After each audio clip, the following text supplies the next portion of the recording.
কানের খাতা? হ্যাঁ, ছোট মাপের, লাল রঙের।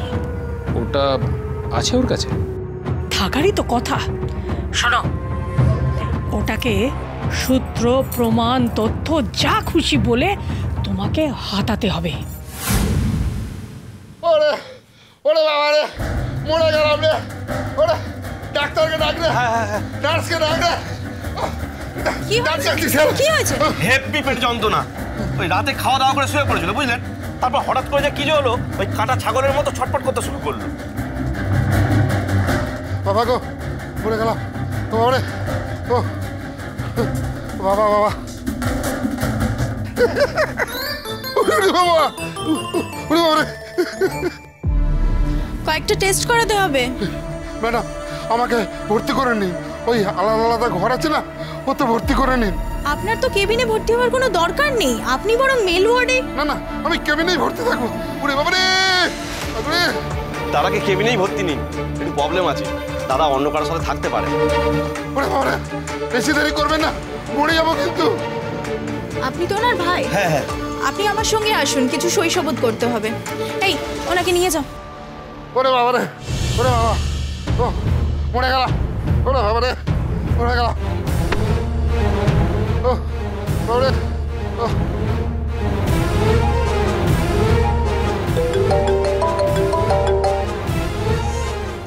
আরে ফোনটা ধরছে না কেন? মারতে গিয়ে নিজেই মরে গেল নাকি?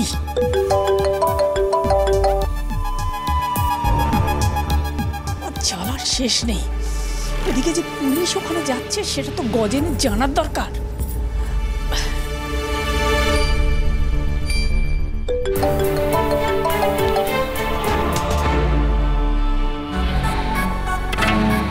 এদিকে পুলিশ এসে গেলে পুলিশের সামনে গজেন যদি গাধার মতো কিছু একটা করে বসে তা। কিন্তু গজেন ফোনটা ধরছে না কেন?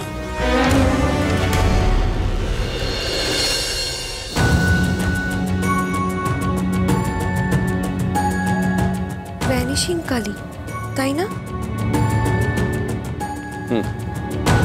যাক, একটু একটু হলেও বুদ্ধি খুলেছে। ছোট মালিক, আপনি কিন্তু আমাকে মিছে মিছেই বকলেন।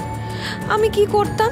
ওরকম একটা চিরকুট এলো, আমি ভাবলাম বাড়ির তো অনেকেই আছে না যারা আমার ভালো চায়, তাই ভাবলাম যে তাদের মধ্যেই হয়তো কেউ দিতে পারে। বাহ, বাড়ির লোক তোমার ভালো চেয়ে তোমাকে বাইরে ডাকলো, সেটা আবার তুমি নিজে ভেবেছো। আবার গলা উঁচু করে বলছো কেন তোমাকে বকলাম। তোমাকে কি করা উচিত জানো? হ্যাঁ, কি করা উচিত? কি? কান ধরে মারা উচিত। নেহা, তুমি হাত কেটে বসে আছো তাই। কেটেছে তো হাতে, কানে তো কিছু হয়নি, তাই মারতে বাধা কোথায়?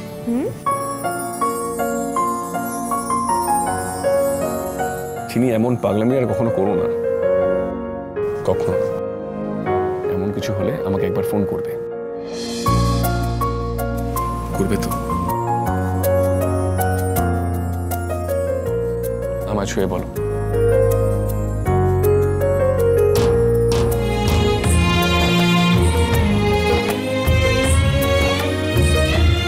একটা উপায় আছে,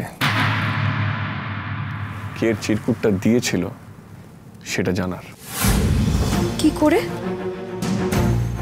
এটা কোনো প্যাডের পাতা থেকে ছিঁড়ে নেওয়া কাগজের টুকরো। এরকম রাইটিং প্যাড কার কাছে আছে সেটা খুঁজে দেখতে হবে। আচ্ছা, আমায় যারা মারতে এসেছিল তাদেরও তো দেখা যাবে। আমাদের বাড়ির বাইরে সেই ক্যামেরা আছে না, মানে যেখানে ছবি ওঠে, সেটা দেখা যাবে না? এই তো বুদ্ধি খুলেছে। আমি এখন কি হলো? না, লাভ হবে না। সে কি, কেন? ক্যামেরা সিস্টেমে ঘরের চাবি শুধু ঠাম্মির কাছে থাকে। ঠাম্মি ছাড়া ওই ফুটেজ আর কেউ চেক করতে পারে না। তাহলে ঠিক আছে, ঠাম্মিকে কিছু করে ঘোল খাইয়ে। বাবা, ঠাম্মিকে সোজা ঘোল খাওয়াবেন ছোট মালিক? এসো না, সত্যি কথা বলছি, এবার ঘুমাও।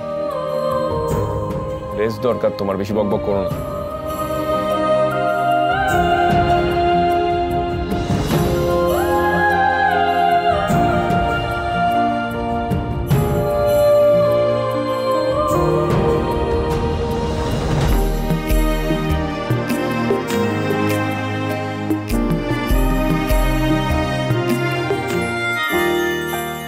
ওরে বাবা গো, ও দিদি, আপনি এখানে না দাঁড়িয়ে থেকে নিচে গিয়ে পানীয় স্যারকে ডেকে আনুন না, খুব যন্ত্রণা করছে তো পেটে। আচ্ছা আমি দেখছি।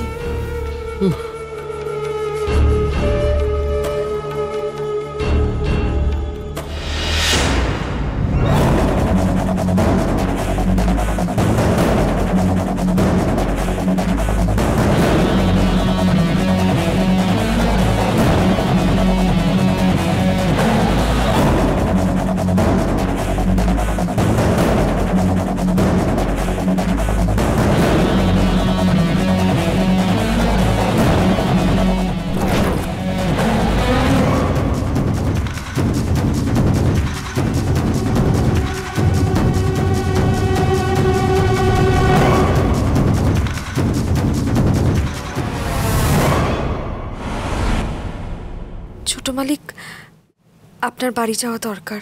এখন আমি কোথাও যাব না, তোমাকে তো বলেছি। আপনি বুঝতে পারছেন না, আপনি যান গিয়ে ছবিগুলো বাঁচান, নাহলে তো ওই ছবিগুলো কেউ মুছে দিতে পারে, বিশেষ করে আমি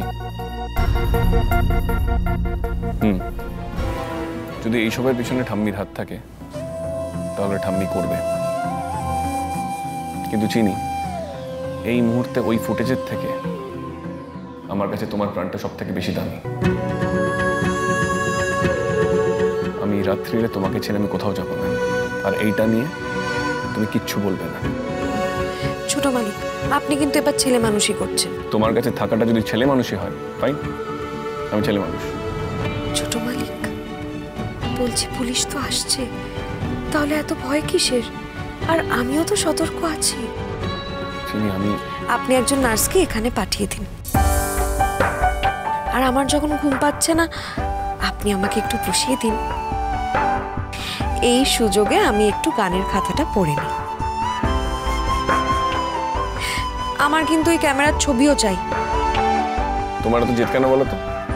হ্যাঁ, আমার আপনার থেকে একটু বেশি জিত, তাই আজকে আমি জিতবো আর আপনি বাড়ি যাবেন, কেমন?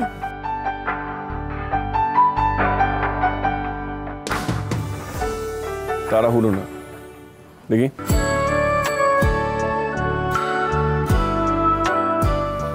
আস্তে আস্তে,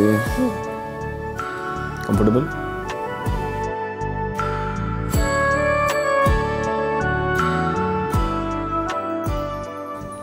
হাত না।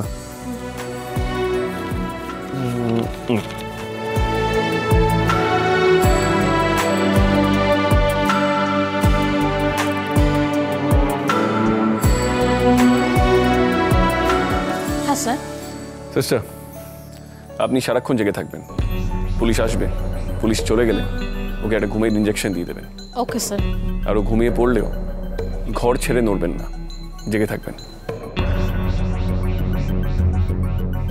এতটুকু যদি বিপজ্জনক মনে হয় আমাকে ইনফর্ম করবেন, ওকে? চিনি।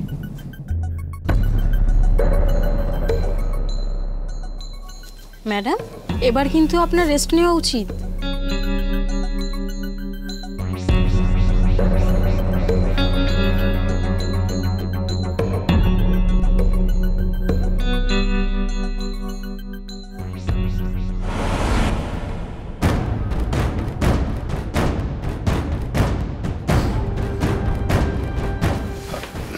ভালো হয়েছে আপনি এসে গেছেন। ও, আপনি বেরিয়ে যাচ্ছেন? ম্যাডাম কি ঘুমোচ্ছেন? না, ও জেগে আছে। আপনি ভেতরে যান, আমাকে একটু বেরোতে হচ্ছে, আমার বাড়িতে কিছু ইম্পর্টেন্ট কাজ আছে। আচ্ছা। অফিসার, বুঝতেই পারছেন চিনির লাইফ ইজ ইন ডেঞ্জার, তাই আমি আপনার উপরেই ফুল প্রোটেকশনের দায়িত্ব দিচ্ছি যতক্ষণ আমি ফিরি। শিওর শিওর, আমি তো শুনে বিশ্বাসই করতে পারিনি যে আপনাদের বাড়ির সামনে আপনাদের এই ফ্যামিলি মেম্বারের উপরে এরকম। আপনি তো এও জানেন, এর আগে আমি কমপ্লেন করেছি, রাস্তায় ওর উপর অ্যাটাক হয়েছে। হ্যাঁ, খুবই অবাক করা কাণ্ড। না না, আপনি চিন্তা করবেন না, আমি খুব সিনসিয়ারলি ব্যাপারটাকে দেখছি। Thank you.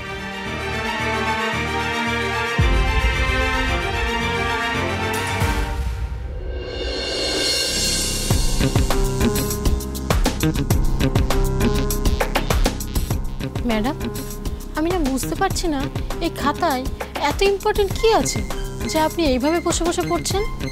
এটা তো পরেও পড়া যায়।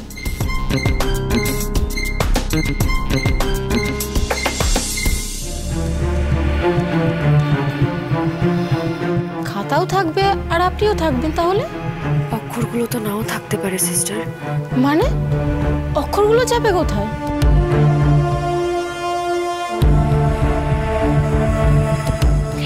সে অনেক ব্যাপার, এখন তো অক্ষরও উধাও হয়ে যাচ্ছে অনেক জায়গা থেকে। এখান থেকে তো হতেই পারে। সিস্টার, আপনি প্লিজ একটু পাতাটা উল্টে দেবেন।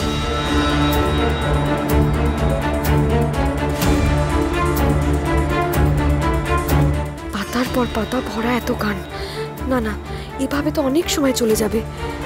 তার চেয়ে মারা যাওয়ার আগে বড়মার বড় মালিকের দাদা দীপঙ্কর চৌধুরী কি লিখেছিলেন সেগুলো আগে দেখি। মন যে বলে চিনি